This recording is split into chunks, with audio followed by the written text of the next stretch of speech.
Gonna build a home, then you're never more alone. Live our lives together, call it home sweet home. I told you last night, gonna have no fight.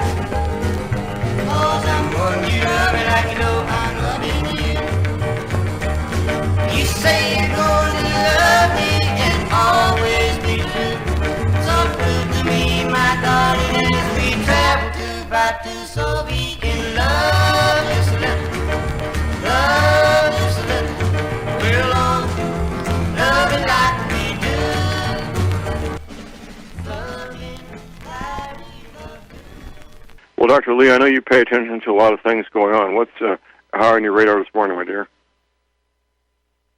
Well, I'm still concerned with the fear that I see that people have over things like measles, and I wanted to remind people what happened with Brian Hooker, who contacted the CDC, the head, Dr. William Thompson, and William Thompson admitted that they skewed that study on MMR on purpose. Do you remember that?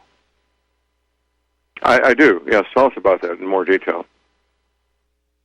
Well, Brian Hooker was a man who had been a scientist, and he did not do his due diligence up front about vaccinations. He listened to the doctor and just trusted them. And his son is an adult with autism in diapers. And he started researching and looking into this, and he had worked some at the CDC. He had the number, and he knew when the number came up, because the prefix on the number was different than any other, because they have their own prefix at the CDC. I forget what it is, something like 813 or something like that, but he knew. And William Thompson knew him, and he said that he just started spilling the beans. He was very guilty, and he kept running across people in society that had these children on this autism spectrum, and he was tortured spiritually over it. And he started confessing to Brian Hooker how they had done an MMR study to determine if it caused autism in children, and they found this enormous number, like 300% or more than that percent increase in black boys that caused autism, and like 150% increase in white boys. But they skewed the study because they said this couldn't get out.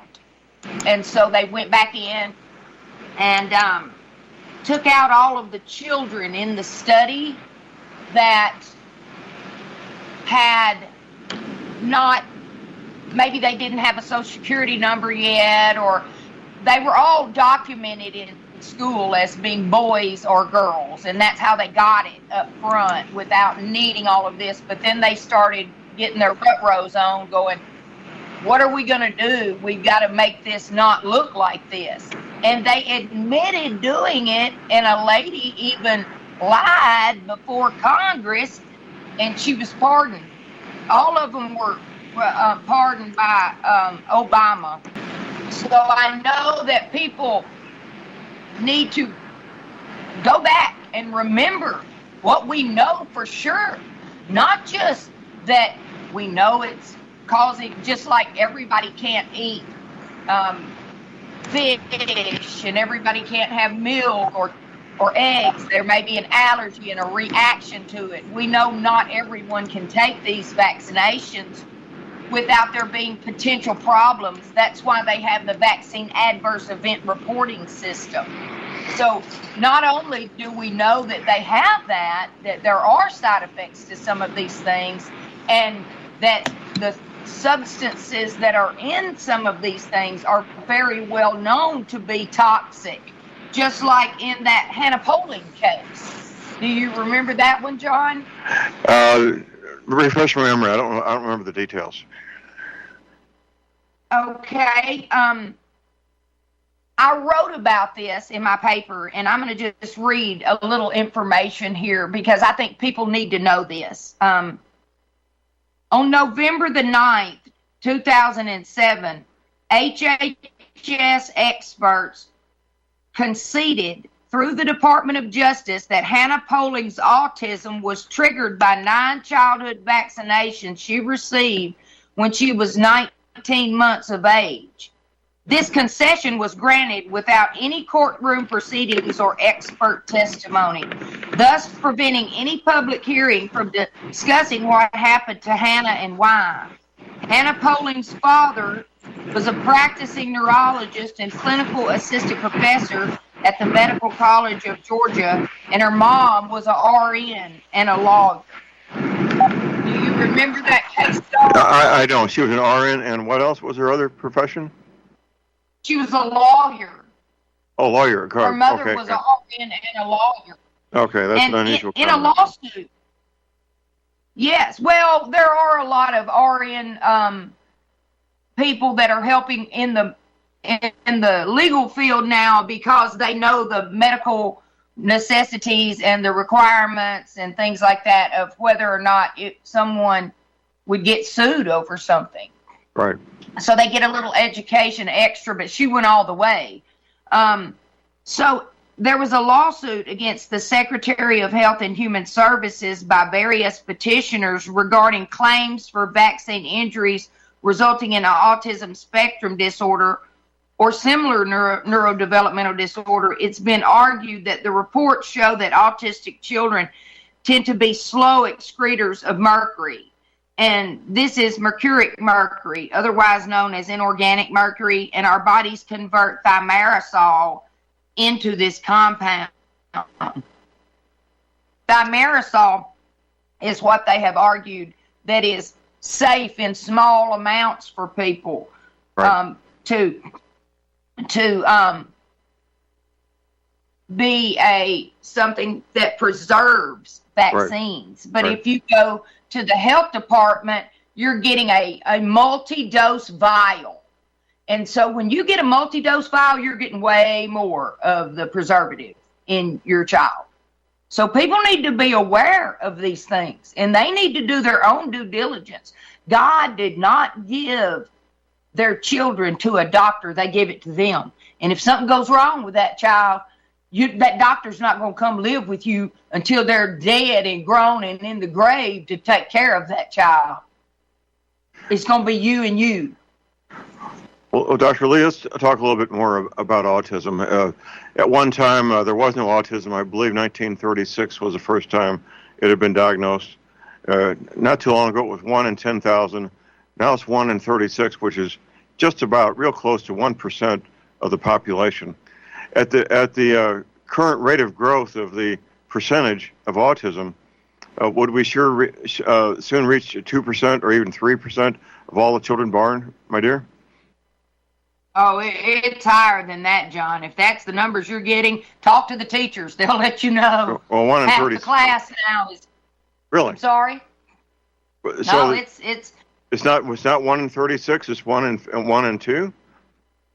Well, I'm not saying that it's 1 in 2, but if you talk to teachers, I mean, back when I wrote this paper, the numbers were more than that, and so we are. Well, the official number is 1 in 30. Yeah, 1 in 36, I think, is the official number of autism in children.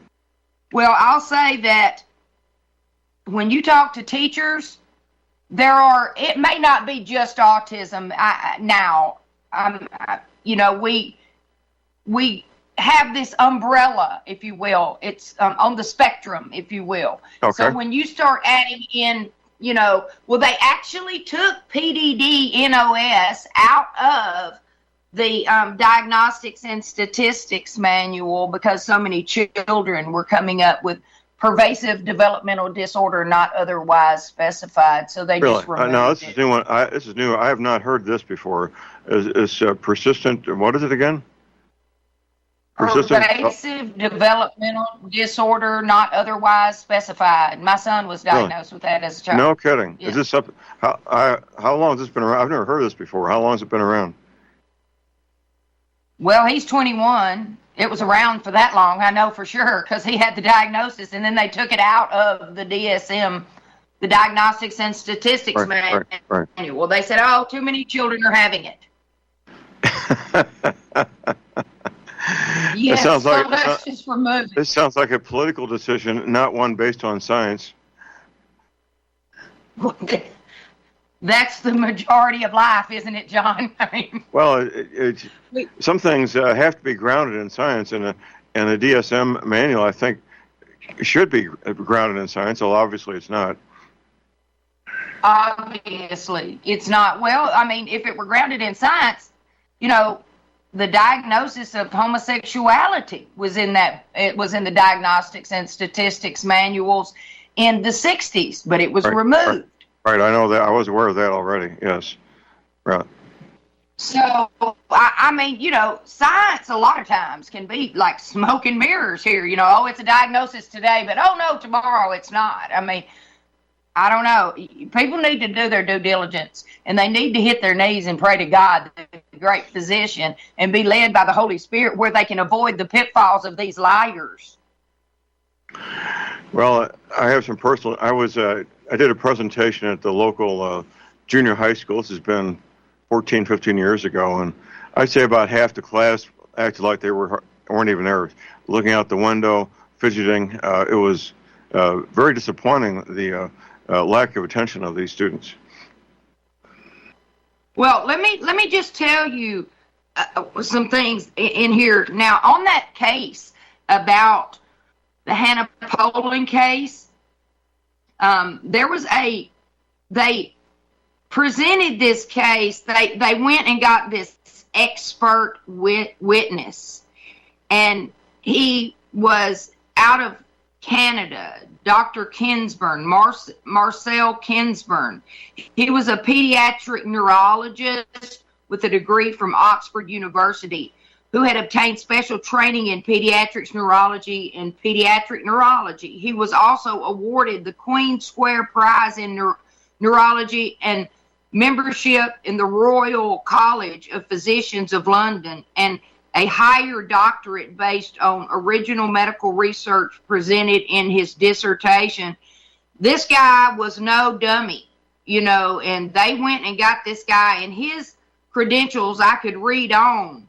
I mean, he discovered some sort of illness, and it's named after him. So he broke down a lot of information for us, and he says that our bodies do not excrete this mercury, and that it causes the neurological cell to absorb this stuff. And we have got to start looking at people like him who have authored more than 400 medical articles about, you know, if we're going to go the science way, let's go and really look at the stuff that these people have found, you know.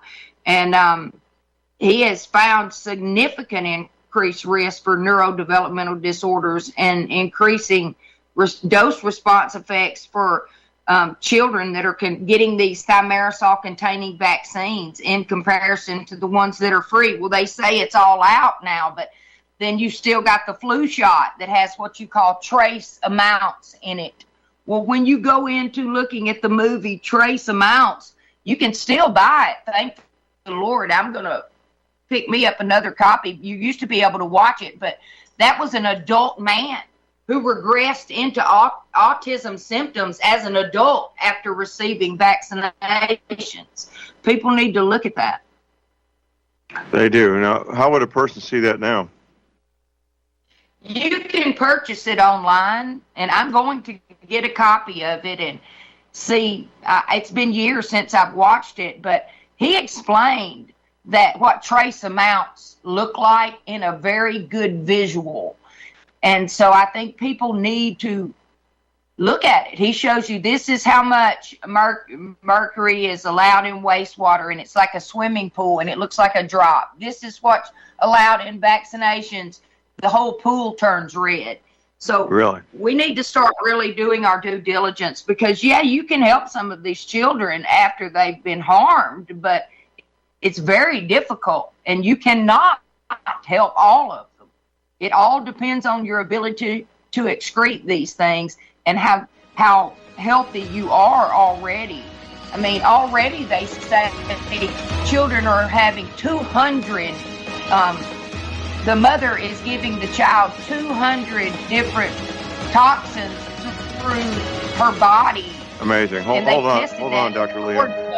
We have a break. All right, we're back, ladies and gentlemen. Jared Moore here on Thursday, the 6th day of March. My website is thelibertyman.com, and this hour is sponsored by the Energy Cleaner. If you have issues with pain, Energy Cleaner will help. Issue with sleep, the same thing. The Energy Cleaner will help.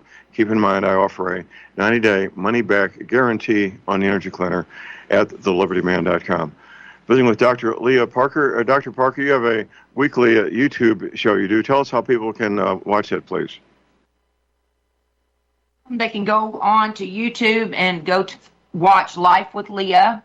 And I usually am doing a weekly, I try to get out at least one weekly message, and it's mostly spiritual. Like, what do I feel like God is speaking to my heart about the body of Christ that we need to do right now? Like, sometimes he's encouraging us not to give up, because there's so much going on, and there's so much, people get discouraged, but we need encouragement from one another, and that's mainly what I try to do. I mean, I might give a word of knowledge or something that God is putting into my heart, but mainly it's spiritual. Occasionally I have done prepping shows and things about health, but mainly there it's a spiritual channel. And you do private consultations. What's that phone number for a private consultation? 417-559-0216. 0216. That's 417-559-0216. And that can be done in person or on the telephone, either way, correct? Correct. Okay. All right. This autism thing, it's become a national crisis. I've known several autistic individuals. There's something called high-functioning autistic, which is a whole different matter. In fact, the gentleman who owns the Liberator rocket heater, he's a high-functioning autistic. I don't know what his IQ is, or even if it can even be measured. His IQ is so high. And he was, I think, 19 years old before he learned to talk as a somewhat normal person, dealing with the autism. So it can be very strange and very somewhat beneficial in some ways, can't it? Well, there are some very interesting things that you see that these children are able to do, but for the most part, it's extremely detrimental, not just to them, but to their families. I mean, when you have a child that can't be still and screams and yells, it's hard to go out, and then they get addicted to digital games and things because they don't have the ability to communicate. It's not something that people want to have, for sure. Well, of course not. Of course not. Yeah, my friend Sky is one of the exceptions. But what do you see as being a solution for the autism, my dear? Well, I'll say this, John. We need to do what Europe did when, they used to say, tell the mother to make sure that her body is cleansed of all these toxins, number one. And then if we don't know if we have one of these MTHFR gene mutations, we could totally be wrecking our child's health and ours in the long run, because we're going to be the one that's sitting up all night taking care of them and for the rest of our lives. I mean, it's one of the most horrible things I've ever seen done to children. I mean, as soon as they're born, we're injecting them with these things. Maybe if you choose to do it, maybe you should hold off, like, China and Japan, I believe, stopped at certain shots and stuff up until the child's neurological system was developed up till they were 2 years old. But John, you were asking about these statistics, so I turned back over here, and this is it's very old. I mean, it's over probably 15 years old, but it says, according to the National Vaccine Information Center, an epidemic of chronic disease and disability is plaguing America. Today, the Center for Disease Control admits that 1 child in 6 is learning disabled. During the past quarter century, the number of children with learning disabilities, autism, ADHD, asthma, and diabetes has more than tripled. According to Donald W. Miller, Jr., MD, juvenile rheumatoid arthritis affects 300,000 American children, when only 25 years ago, public health officials kept no statistics on it because it was so rare. And then the incidence of childhood cancer is also on the rise. The most common childhood cancers are leukemia, brain tumors, lymphomas, with brain tumors and central nervous system cancer increasing at a troubling rate from 1975 to 1998. So I'm reading old information. Right. I'm telling you, John, we have got to realize it's not just autism. It's childhood chronic disease and dysfunction. Well, this has been the mantra of Bobby Kennedy Jr., and he's very aware of what you and I are talking about. And his goal and his mission is to reverse that whole trend, and that's a good thing, isn't it? Hold on, Dr. Leah. I hope he can do it. I'll be praying for him. Absolutely. Here's our break. All right, we're back, ladies and gentlemen. J.R. Moore here on Thursday, the 6th day of March. My website is thelibertyman.com, and yes, this hour is sponsored by the Injury Clinic. Check it out at thelibertyman.com. Visiting with Dr. Leah Parker. If you want a private consultation, just give her a call at 417-559-0216. Dr. Leah, I want to talk about the ADHD matter for a little bit here. The diagnosis was developed by Dr. Leon Eisenberg. He gave one last interview before he died, and he became quite wealthy developing Ritalin to treat these youngsters. And he said the whole thing was a fictitious diagnosis. There was no such thing as ADHD. It was complete fiction, and he made up in order to become quite wealthy. And, of course, Ritalin is no longer patented, and there's probably 8 or 10 duplicates of Ritalin out there. According to the doctors of the U.S. Army, Navy, Air Force, Marines, Coast Guard, Space Force, anybody who's had any prescription for Ritalin or a similar drug is considered permanently psychiatrically disabled, not eligible to join any branch of the military. Are you aware of any of that, Dr. Leah? Oh, John, I'm sure. I mean, I have seen a lot of people that have come to me out of the military that had been damaged after they were injected with vaccinations as men. And so I don't know what we're going to do. I guess they're going to just put some robot people out to fight because there's not enough children anymore that have enough health or capability to carry a backpack. I mean, I don't know what we're going to do in America for soldiers. Well, AI is going to play a big role in warfare in the future. In the meantime, the recruitment numbers are up dramatically since President Trump raised his right hand, and even after he got elected, quite frankly, before he became officially president. But that's a different topic. Let's go back to Bobby Kennedy Jr. He's got a massive job ahead of him, doesn't he? Well, he does, because I also wanted to let you hear some more stats on what you just asked. Please. Now, this is old, my paper. It's according to the National Institute of Mental Health, ADHD affects approximately 3 to 5% of American children. And so it says, to put this into perspective, this means that at least one child is likely to have ADHD out of an average class size of 25 to 30. Some school teachers will tell you that's a conservative estimate. The latest figures from the American Society of Pediatrics suggest that 12% of the nation's youth suffer from this disorder. Now, this is, like I said, this is 15 years old that I'm reading. This is information out of my paper. Here's an easy cure for ADHD. get a plane ticket to Europe. Why? Why is that? The diagnosis does not exist there. Oh, wow. It's kind of like taking out PDD. A boy who has trouble sitting still in a chair is considered normal, not a problem child. So there is no diagnosis of ADHD in most European countries, which have had medical schools open for teaching students for many, many centuries, far longer than our country. No, ADHD is a fantasy diagnosis that has generated millions of dollars for the Dr. Eisenberg and the pharmaceutical companies and caused great harm that didn't need to be caused.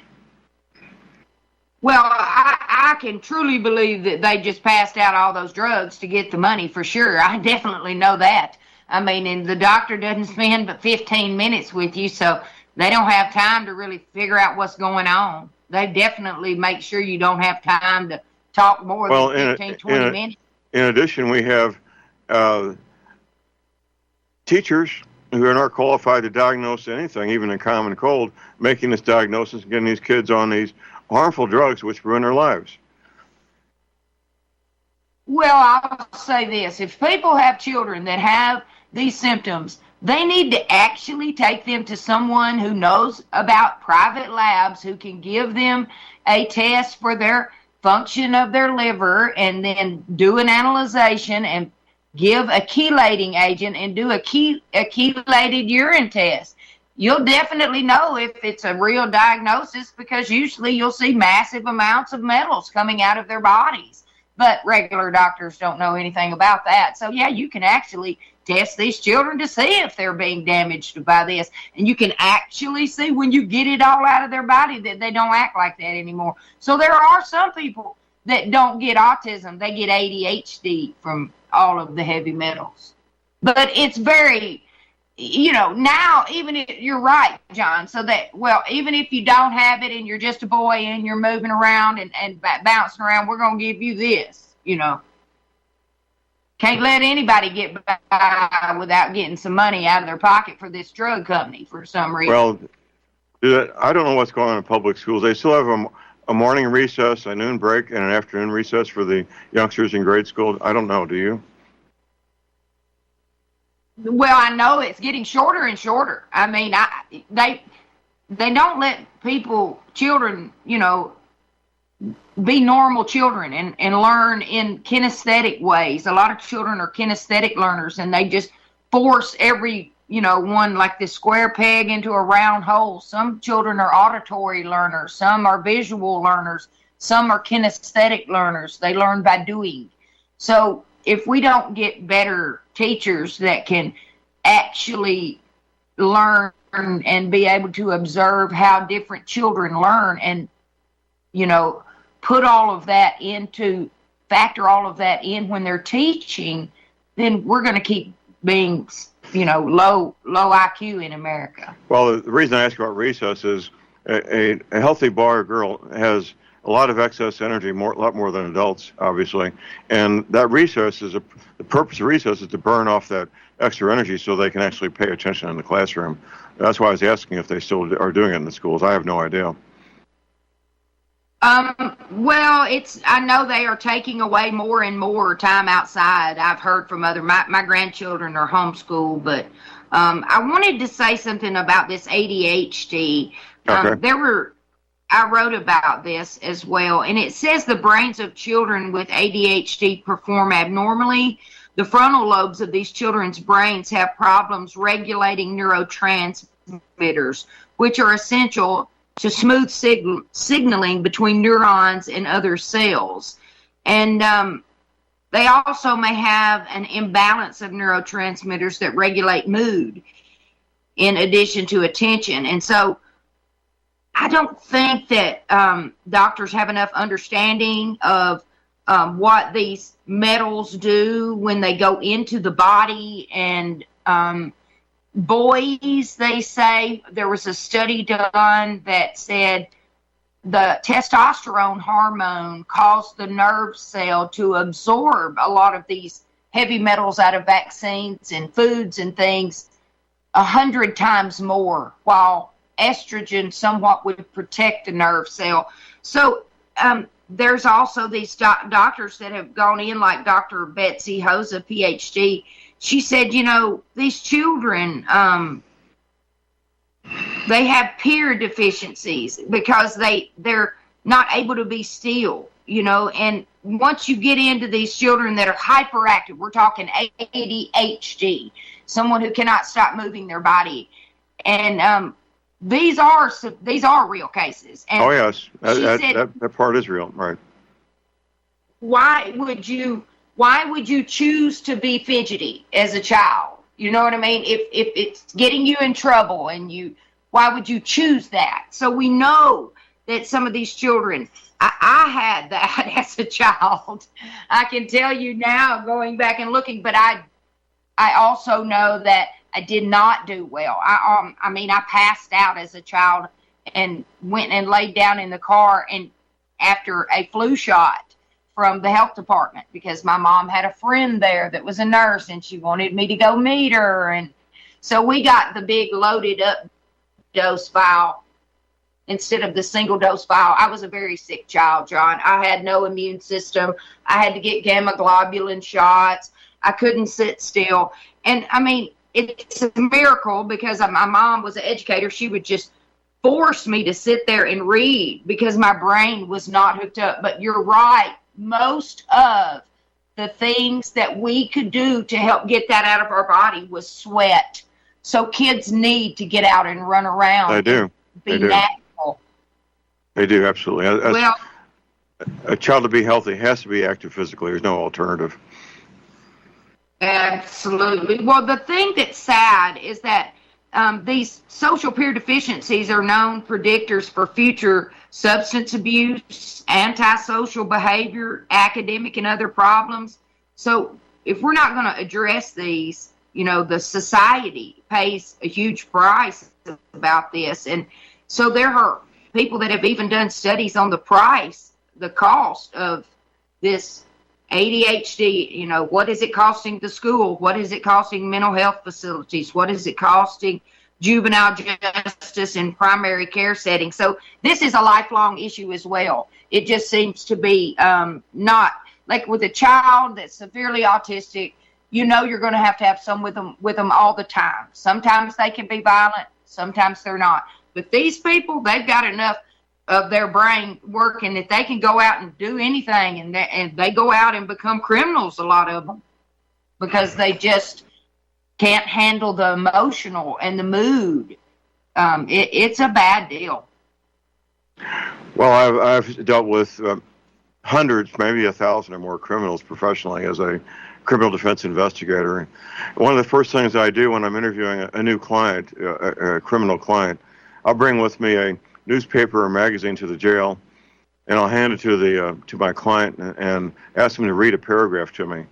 And about half of them can't read a paragraph, Dr. Leah. And the other half typically have trouble. Well, it's very sad. You know, I was talking to you about that book, Power versus Force, that I don't agree with everything in that book, but I do. I mean, I'm talking about personal beliefs of the writer, but I do like the fact that they had actually looked at consciousness, vibrational frequencies, and they also looked at IQ and different things. And they say that 85% of the population are in a negative type of mood that reside between rage and shame, and like 87% or something really high like that have a less than average IQ. So these people are going to be a problem. Absolutely. Well, the average Caucasian IQ is right at 100, and once people get down around a 75 radi IQ, functioning normally in our society is quite difficult, isn't it? Oh, absolutely, it is, and it's not just the IQ; it's the EQ. You know, the emotional quotient, because a lot of these people are not getting enough vitamin and nutrients, and they're not producing enough of the neurotransmitters, and doctors don't have any type of of education in most of them don't even know what glutathione is. It's No, they our don't. body's chief antioxidant, and they don't know. How did this happen? Absolutely. How did we get such ignorant people? They're not stupid, they're just ignorant. They don't know. But how did we get this telling us what to do for our health when they're telling us to put foreign substances, not the things that our body runs off of? We would never do that to a vehicle. That would be dumb. If we went out there and poured Dr. Pepper in the tank and said, yeah, we're going to run down the road on that, well, we wouldn't get very far. So people need to wake up. We treat our vehicle better than we do our own body. Absolutely, we do. That's a good analogy, and I hear that frequently, Dr. Leah. Well, I wanted to say something else. Please. That is very, I think, timely because of all of this political stuff going on. You know, people have been fighting this thing out here for a long time. And Dr. Weldon was a Florida congressman, and he had already been getting information.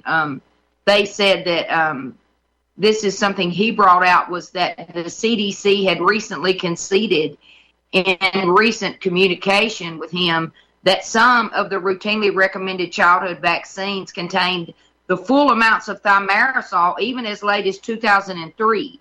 Also, that article was published in 2004 was information that many of the vaccines had expiration dates toward the end of 2005, so there was no reason to think that the manufacturers were planning to completely remove thimerosal anytime soon. It's kind of like the, we're going to get rid of the vaccines with the SV40 in them, but they did not. They just gave them to the population, even though they knew it had SV40 that caused cancer.